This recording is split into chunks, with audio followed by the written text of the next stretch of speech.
এইভাবে আমাদের জামালপুরের 18 জন বীর যোদ্ধা শহীদ হয়েছে, অসংখ্য বীর যোদ্ধা আহত হয়েছে। আজকের এই ঐতিহাসিক দিবসে আমরা সেই বীর সাফওয়ান সদ্য,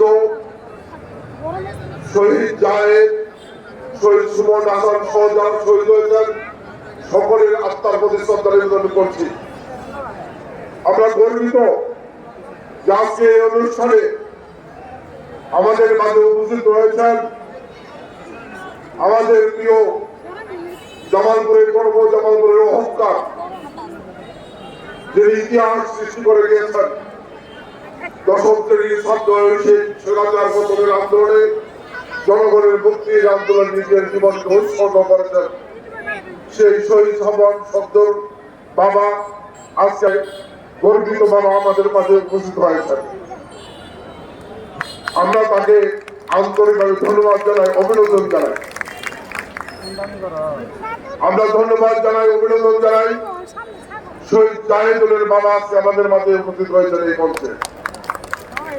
একই সাথে শহীদ সুমন হাসানের বাবা আজকে এই মঞ্চে আমাদের মাঝে উপস্থিত হয়েছেন। যদিও আজকের এই দিকটি একদিকে আনন্দের, আরেকদিকে বেদনার। যারা সন্তান হারিয়েছেন, সন্তান হারানোর ব্যথা তারা জীবনেও কোনোদিন বুঝতে পারবেন না। তারপরেও আমরা মনে করি তারা গর্বিত বাবা, তাদের সন্তানের জীবনের বিনিময়ে সারা বাংলাদেশের মানুষ স্বৈরাচারের হাত থেকে মুক্ত হয়েছে। ঠিক আছে, বুঝিস আমার কথা। গভীর শ্রদ্ধার সাথে তাদের গর্বিত বাবাদেরকে আমরা শ্রদ্ধার সাথে সম্মান করি। যে আজকে জামালপুর জেলা বিএনপি গর্বিত যে বিএনপি পরিবারের এই শহীদদের জীবনদানের মধ্য দিয়ে আজকে আমরা নতুন জামালপুর গড়ার প্রত্যয় ব্যক্ত করেছি। আসুন আমরা আবারও তাদেরকে সকলের সালাম জানাই, স্যালুট জানাই সেই গর্বিত বাবাদেরকে জামালপুর মাঠের পক্ষ থেকে।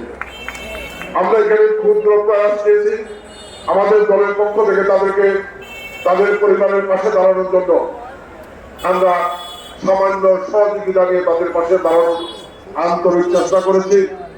আমি প্রথমেই শহীদ জাহেদুলের বাবাকে আমাদের জাতীয়তাবাদী দলের পক্ষ থেকে একটি সার্কল তাকে আমরা উপহার দিব। সেই সাথে